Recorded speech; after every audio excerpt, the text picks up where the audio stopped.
Hello, everybody. Welcome to Terri TV.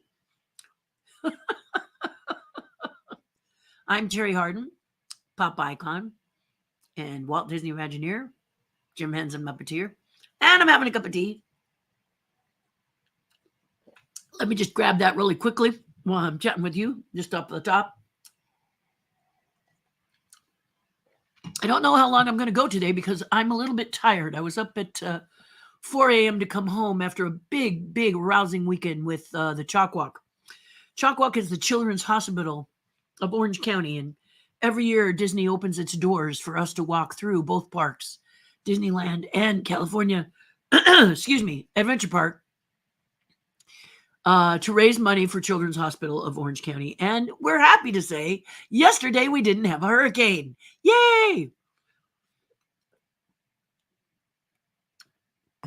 Before I tell you how excited I am about seeing Deadpool and Wolverine, obviously, I thought I'd share with you a picture. And this is all of us with our finisher medals at the end of the chalk race, which is not a big race. It's a walk. This is what makes it a very special charity event. What happens is you walk and you can be someone who needs a scooter. You can be someone who has a service dog. You can be someone who has a wheelchair. It can be wheelchairs, scooters. I don't think they allow pogo sticks, but I think crutches are allowed too. However, you are really something if you can walk those miles with crutches. But they're welcome. But anyway, all kinds of things. You have to check with chalk as to what works and what doesn't. But the beauty of it is, it's not a race.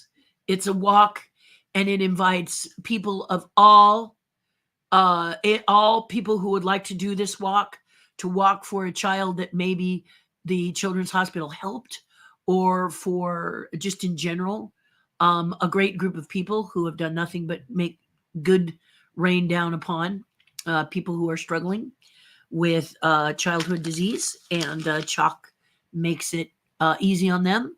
And we help chalk to do so by raising money. I'm very happy to report I was the top donor of my team, fundraiser of my team, not donor, because my money didn't go into it. Well, some of it did, but not really. But anyway, what I was starting to say is that I was the top fundraiser in my team. Keyword of Mickey's Walkers. And then Mickey's Walkers, as of when we put our feet to the pavement at 6 o'clock in the morning yesterday in Disneyland Park, we also were top fundraisers in our team group. I don't know about overall yet. You got some big wigs in there. So sometimes we do, sometimes. Last year we did, and the year before I think we took first. But this year we raised over $90,000 and climbing. I haven't looked. I should have looked at the numbers. But in any case, we did a good job, and we had a great time, a very enjoyable time. And I'm tired. I'm really, really tired. They gave, if you hit a certain level in donations, they gave you a ticket for the day, and you didn't have to register. That really was great, to not have to go and make a reservation. That was just wonderful. That was really a good part. It also allowed me to see Mickey's Runaway Railroad, and if you guys have seen that, or is it Runaway Train? Anyway, it's cute as a bug. The queue line is amazing. The ride is adorable, and I really, really, really enjoyed it. So I got to go do that, because a lot of times when I come and appear for the birthday, I don't leave the area that I tell you where I'm going to be for the full day. Because if you're going to pay your hard-earned money and you're going to make your way out there to see me, and you're going to take the time to see me in your busy day, then I want to be there so that we can say hello and chat for a little bit. So the birthday is a job for me, meaning that I take it very seriously. I'm not there to ride rides and do stuff. I'm there to see you while you ride rides and do stuff, if that makes sense. So this day was a reward for chalk people who had raised enough funds to qualify for these tickets. And this ticket just got you in right away. It was a really interesting experience because I'm a pass holder. So a Disney pass holder. So because I'm a Disney pass holder, it was really weird to, hand a ticket and get a picture and all that, but it was fun. It was really fun. And so I kept the ticket because I thought it was cool to get a ticket for fundraising. I also got to ride the train and saw my good friend Steve, who is a conductor on the railroad. So he showed me some beautiful art that he's done, and I suggested that might be something that Disney could carry in the parks. But of course, as a conductor on the railroad, he's just doing it for fun now, but it's really beautiful work. And it was nice that he gave me a sneak preview of it. So shout out to Steve. I love you, man. It was great to see you and all your jokes. He really is a Jungle Cruise boat operator. He says it's not really the place to be in August, bit too hot, but he did say he did it for a while, and he is really, really funny. But he says that the ride operators of the Jungle Cruise have had to sort of work on their new shticks because of all the changes that have happened in the Jungle Cruise. So he said that was a little challenging, but he's rising to the occasion. He's very, very fun and extremely funny. So if you see him, say howdy for me, because it was really lovely to see him on the train. It was quite lovely to run into him on the train. We hadn't seen each other for a while, so it was great to see him again. And the day was nice, was very, very nice. I have to say that I got very, very tired, because my ritual after a walk or a race is to make sure, especially, I'm 67, so I want to make sure that my muscles are well taken care of. And I didn't get to do that because we stayed in the park, like I'm 17 again. Needless to say, walking home after 1 o'clock. No, making my way after 1 o'clock means that today I need to do that, because neck's a little bit sore and the arms are a little bit sore. And you can see that I'm tired because I still have my wristband on from chalk. Haven't cut that off yet. Yes, I did. I washed up and showered, but just left this on. It's waterproof. I know. I was in the hurricane with it last year. We talked a lot about the hurricane and how much more fun it was not walking in hurricane waters. And then I told people there were some new people joining us. The picture you see here is my sister sitting next to me and my good friend and tribe member, Stephanie Fix. And I'll show you one more time again. That's my sister in the middle. It was her first time. And I said, you never really, when you're doing a Run Disney race or you're doing a chalk walk, if you're tired, and you're walking like this, that really doesn't work for camera. You have to so what happens is the people who are in camera, they usually wear like a yellow vest or they're wearing a light blue t-shirt. So you're kind of looking for them, and then when you see them, you're like, and as soon as they pass, you go, no, it's a walk. So most of the time you're feeling pretty good. But I'll tell you, during the marathon, you could see that happen quite a bit, or half marathon, where you're near around mile 12, mile 13, and you're shot because it's hot. And you just say, but you still manage to pull it up through your loins and get that smile and get that jovial spirit so that the camera gets their stuff to talk about the race and stuff. But for Chalk Walk, we do it all the time so they can show the kids how happy we are, even at the end of the race, to be doing it. We dance and stuff. And there's all kinds of music along the way because we stay in the park the whole time, California Adventure and Disneyland. It's only a 5K, so it works very well. And I always dance. In fact, last year I started dancing. And we kind of dance our way through anyway. It's just fun that way. You get these big, long areas of Disneyland that you're by yourself. So you can kind of strut your stuff, walk through, like this or like this. And my sister and I had a fan, so we're doing this fan thing. Just overall fun time. The walk is just sensational. All walks of life do it. And it's one of the best of the best of the best. Most fun and wonderful. So I was interviewed at the end, and so I pulled in Stephanie, and I pulled in my sister, and I pulled in my friend Sandy, all from Terri's tribe. We were all together doing the walk and feeling great and having a good time. And then we, so it was cool. So then it was just amazing. Then it got a bit hot, so off to the tiki room to relax and listen to Jose and sing like the birdies sing over and over again because it's air conditioned in there. It's really lovely. If you want to be a part of the tribe, this is where you're going to go. I consider this page a group of like-minded people who just want to live in a bed of feathers. It's not that we're being oblivious. It's just that when things get tough, rather than get going, we get together and we kind of talk to people about what's on our minds and how we're feeling. We have a private Facebook page where we can discuss this, but also we do a Zoom call every week. I also broadcast before I come and see you. This will always remain free and public, but that's if you want to dig a little deeper, because I am a lot more open and frank on that channel. That's all. Only costs $5 a month to be a part of it. That's $5 a month. You can put a jar next to your door, throw a quarter in it every day, and have the payment for it. This is because your voice needs to be heard. When I first did the Patreon page, I thought it was going to be content that I would be continually providing. And it is that, but more importantly, it's just the community, the community of people that have joined and have come together have just been inspirational. Myself inspiring them, but them inspiring me and all the others as well. So anytime you have some sort of crisis that you're going through, and face it, we're all going through some sort of crisis, you get the chance to sort of open up, and the tribe kind of says, hey, I've been there.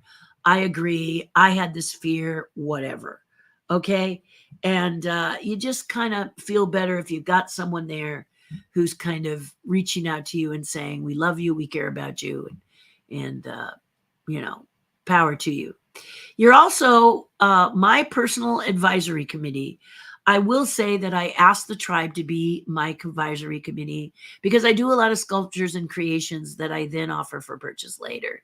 And I want to know what you want to buy, what you are missing in the way of merchandise that you all know and love, Disney or otherwise.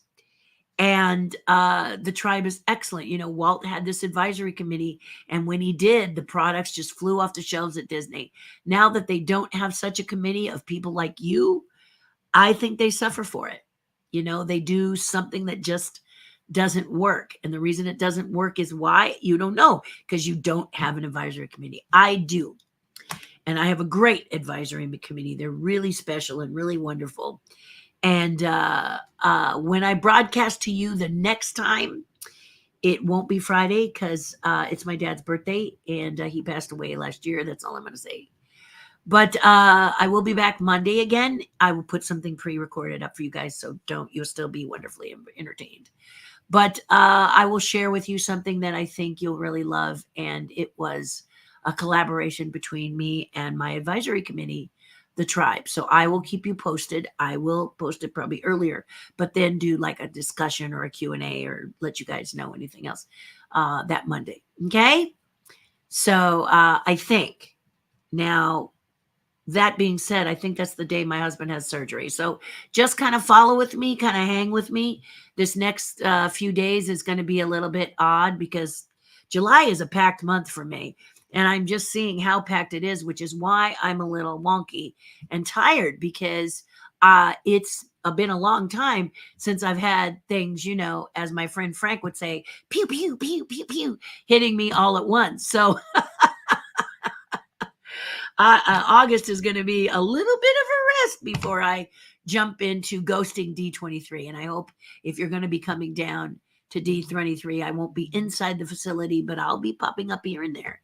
So outside the facility. So look for me, as I'm so hard to spot. I'd love to see you. Okay. But if you want to join Patreon, here's where you go. Patreon.com/Terri Hardin. $5 a month, get you in for the great talk, great advice. We work on projects. We talk about all kinds of things. We're a good group of people. They're a good group of people. Thank God for that family. That's my family. All right.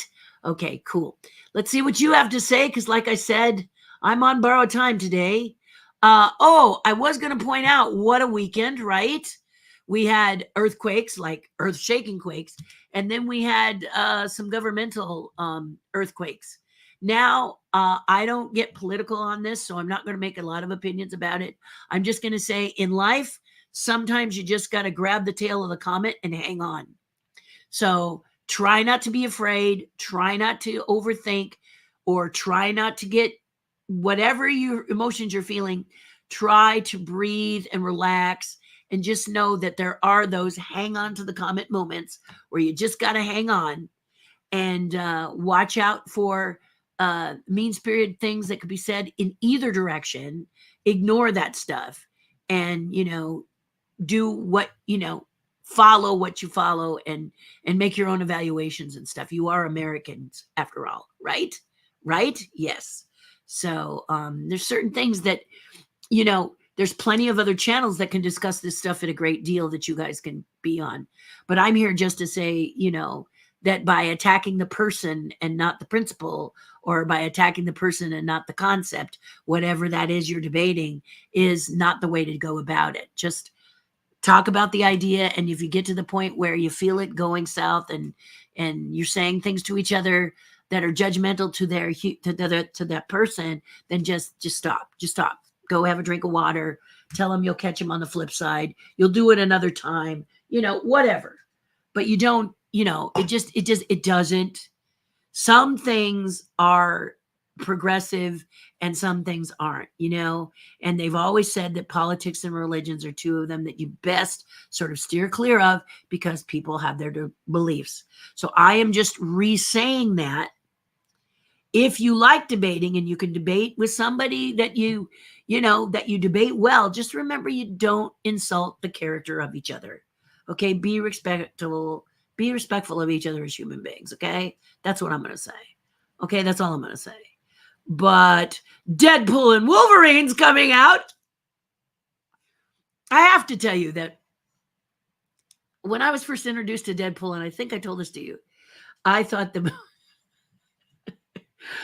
movie was going to be terrible. I thought this was the last movie. And why in the heck was it being released on Valentine's Day? And then there was someone I really love to listen to. I try to catch him all the time. He really is a talented spokesperson, and his name is Mo Kelly. And Mo Kelly is on KFI radio. AM, another good reason to keep that AM station in your car.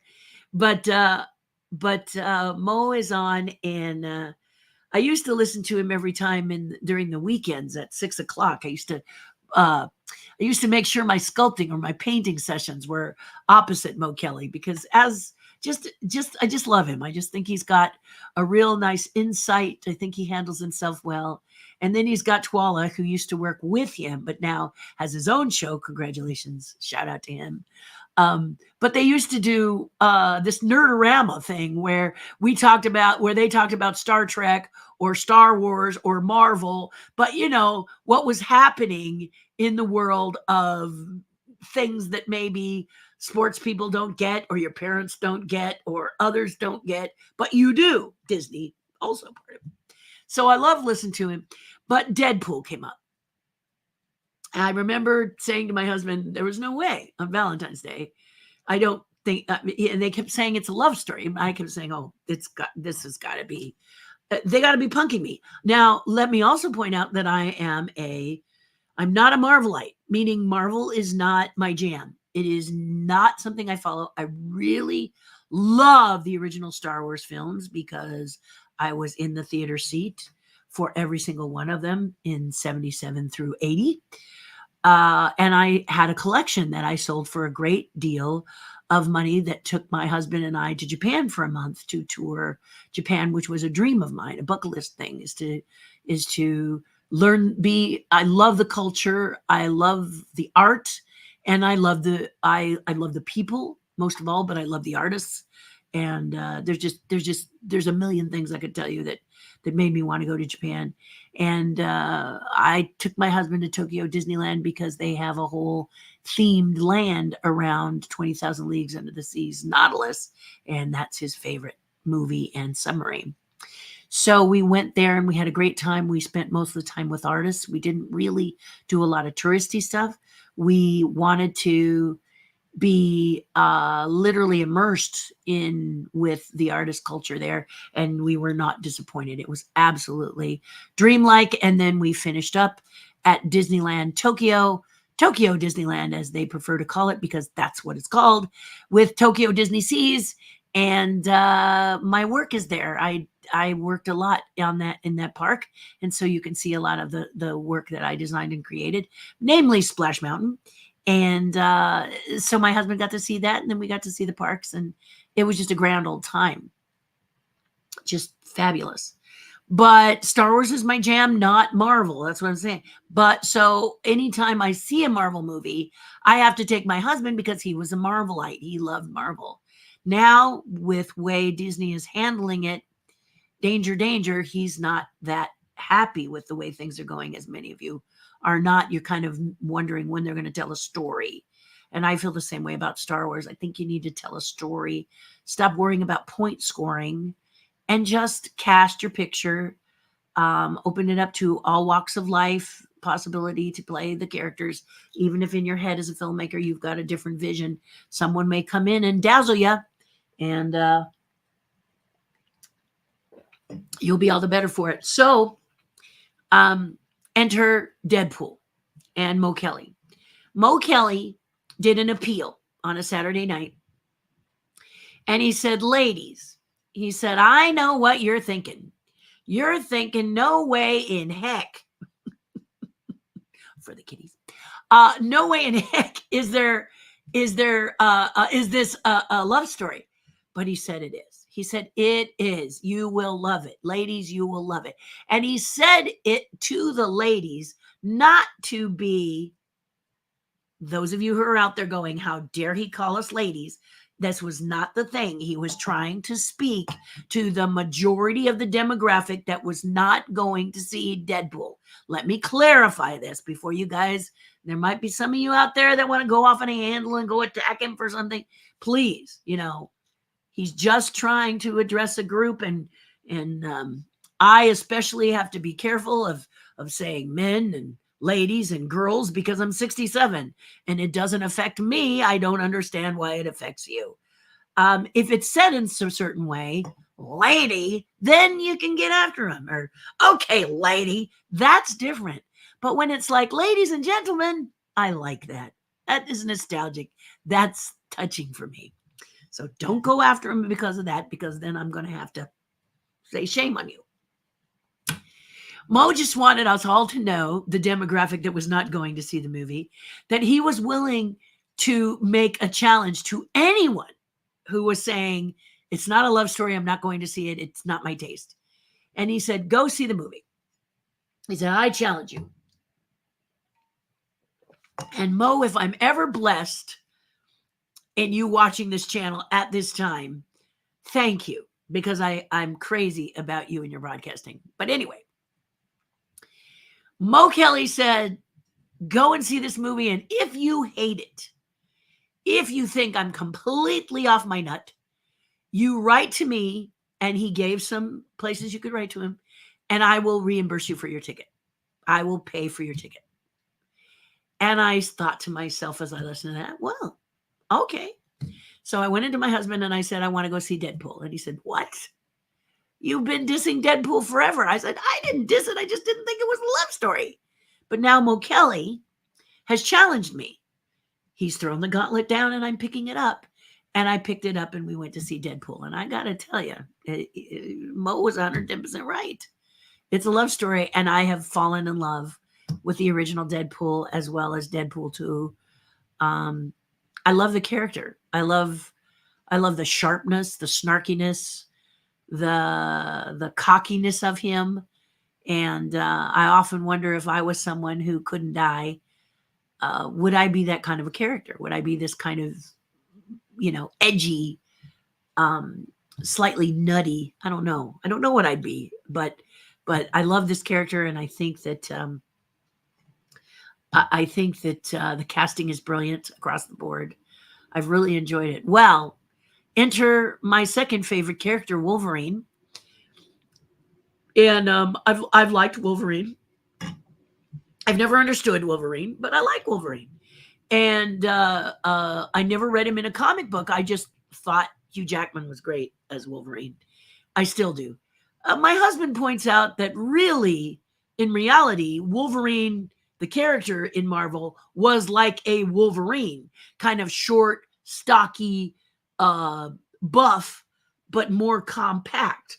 Along the lines of, if you watch the animated Mulan, the little guy with the voice like this was more like what my husband says Wolverine was originally supposed to be like. So you purists out there, I don't know how you feel about Hugh Jackman being Wolverine, but for me, I love him as the Wolverine. I've always loved him as the Wolverine.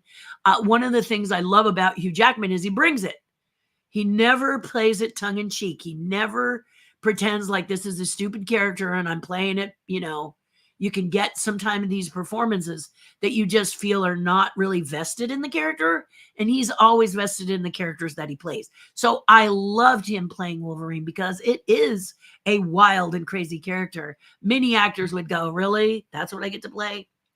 But this is extra special because he's wearing his authentic, they're wearing the classic, for you purists out there, the yellow suit.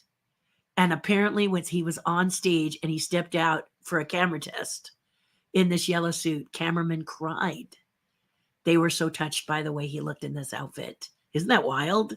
Now that might be news story, but what did I tell you I like? A story. So you tell a good one, I'm going to love it. Real or not, don't care. Love it. Love a good story. So this was just precious. I thought this was very, very precious. And he was taken aback by it. He hadn't been in this character for a while. He's never worn the yellow suit. And the two, these characters are who they are in Marvel, which I know nothing about, gang, okay? Don't know. But I do know the actors are good friends. And I have to say, some of the best previews I have seen in, years. Just every time there was a Deadpool Wolverine preview, I clicked it on. I couldn't stop. And you couldn't either, many of you, because I had a friend who told me if I went Thursday, there probably wouldn't be anyone in the theater to see it. He's absolutely wrong. It is completely sold out through the weekend, and I can't even get a ticket. So I will have to wait, but that's okay. I'm willing to wait. Just don't spoil it for me.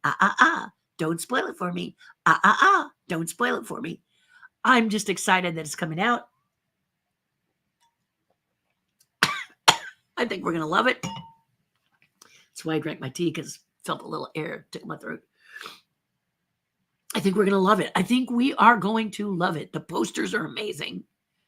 I love the poster with the crossed spikes, and you see Wolverine's face in it, and Deadpool. Oh gosh, the posters are amazing.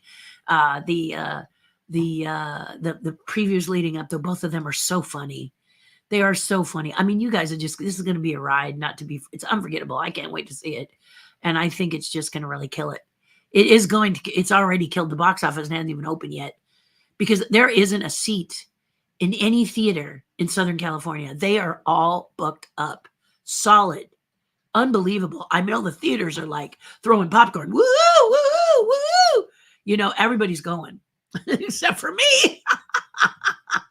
So I'm just going to have to live vicariously through you. Don't spoil it for me. Just tell me you love it and stop. Boy, you're going to love it. Stop. I'm really excited to see it, as you can tell, right? It's going to be great. So let's talk to you, see what you got going on. I noticed here when I took a look at Crazy Mike that he mentioned that he did, he does a lot of model work and rocket stuff and miniature building, very, very busy. And so often he will sort of post some of the things that he's been up to.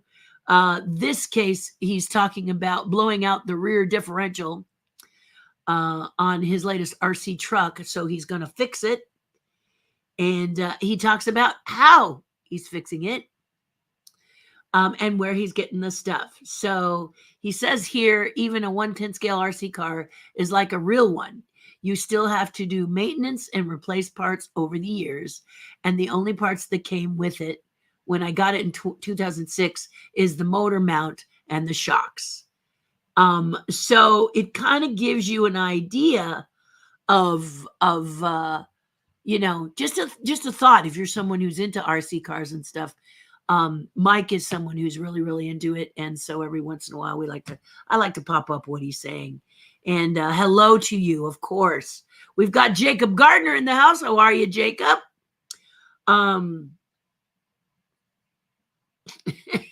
He says here, how about rocket roller skates? I can hook you up. Yeah, that'd be something, huh? Wouldn't that be something? That watery thing that people were like in a pond, and it's like a jetpack, but it uses water. I always thought, what was that toy that kids used to do with the hose? It used to do the same thing until, of course, a kid got flapped with it. And then, of course, that whammo kid got whammoed with it. And of course, whammo discontinued it. So all the fun toys get discontinued. You're on a roll today, Mike. Just kidding. Oh, Jacob, you're funny. You are funny. Let's see. Let's see what else we got here.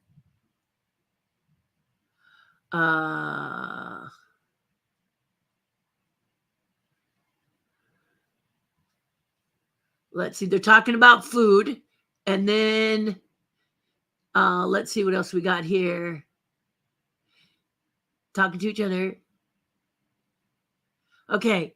Terry, the brain says, yes, you can do it. And the body screams, no, time to rest. Well, you just, you got people you need to see in Disneyland. So you say, okay, I'll just push it a little bit further. So you're right, Mike, you're right. And then you push a little bit further. And then by the time you get home and you realize that you left your biofreeze and you can't freeze up, which is amazing. It's the best stuff ever. And I have a date with it afterwards. So it's going to be, fabulous. I was watching, says Jacob, the Country Bears last night and was wondering between the takes of the scenes with the audience, did any fun stuff happen? Because I can imagine the people in the Bears. Well, this is a very good question because I've told the story and I'll give you a quick, Jacob, this one. For the Country Bears, it is a movie where you need extras. And a lot of times what productions will do is hire extras from extra companies like, I can't think of them off the top of my head yet, but they're, the person says we need 200 extras and they send 200 extras. Well, we were out at the ranch and Disney Ranch, and the ranch is off the 14 freeway, but you can't, I think it's called the Golden Oaks Ranch or something like that. Anyway, you can't get on it unless you're shooting movie. You have to be part of a movie. So I had lots of fans like yourself who wanted to see this ranch because they had remembered it from a show called Spin and Marty and many others, which I was like, what? Didn't know them very well. But they built the Country Bear Hall on there. It still stands there today. They use it for family gatherings. Disney does. Brings people up there, and so people can see this ranch. Well, we had extras coming out, but we caught a lot of them becoming one with nature a little bit, and we couldn't get them to gather when we needed them to do their work. So third AD or third assistant director said, I just happened to overhear them say they're having trouble getting extras. I said, I can get you as many as you want. I can bring in Disney fans. And they said, ooh, Disney fans. I said, trust me, they can't get on this ranch. They would love to be on this ranch. They would love to be in this movie. You've got the trifecta happening. It's the ranch, it's Disney, and it's Bears. And so that's what we did. We hired a lot. And if you slow down, if you have a DVD, or for those of you who still love VHS, a VHS of it, and you slow it down, you can actually see people you might know. If you are a Disney fan, you'll see people that you know. There's a lot of people there that are influencers. You got the Laughing Place in there. You got, who else was in there? You've got pin collectors in there, but all of them were there, all good folks. Artist friends of mine that came and were part of it. And the third AD couldn't believe how wonderful these people were. He said, I would love to work with these people all day. They're so friendly, so upbeat, so happy. That's what you are. And it was great. So a lot of the fun stuff happened because the Bears would, do little funny antics because they knew there were Disney people in the audience. And so they took really good care of everybody. You may have seen that, I think it was a TikTok of Baby Sinclair from Dinosaurs, acting up. That's me, John, and Kevin Clash. And Kevin just goes with it. And because we are such a good team, we roll with what he does. So he can just start talking and we say, oh, we're alive, and we just do it. So that's usually what happens. We had a great time, really had a great time with the audience, did a lot of, cool little bits, and, one of them play guitar and for them like a guitar riff before we went into it, and stuff like that. So they really had a great time, and I really appreciate the question.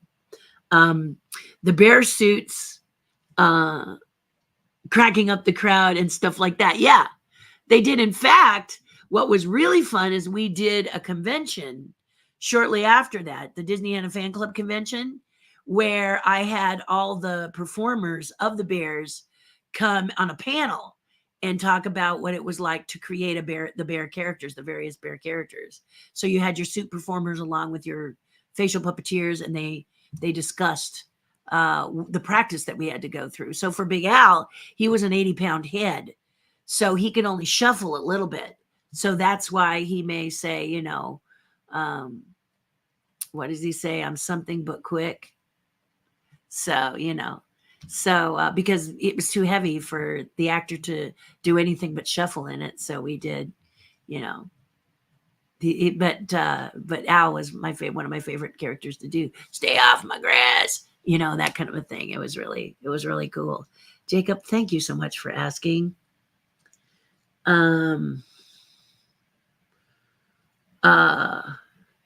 And Mike kicks in on, okay, the finish line, now I can drop dead. No, that's the problem. You can't. You got to keep going, which is so bizarre,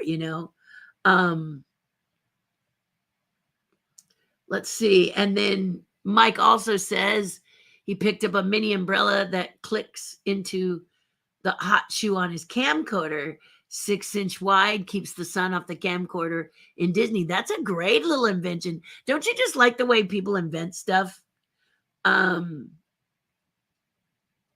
Let's see. He says here, my favorite sub in the movies, Stingray in Down Periscope and Sea Tiger in Operation Petticoat. That makes sense. My husband's is the Nautilus from 20,000 Leagues Under the Sea for one of them. Yeah, he loves that. He loves that one. He loves that one very, very, very much. Yes. And Bob Burdine points out that the toy I was talking about was the Water Weagle. It was a big deal until it, whammoed somebody. And then, of course, Whammo had to stop it. Like I said, all good toys. Let's see. Yeah.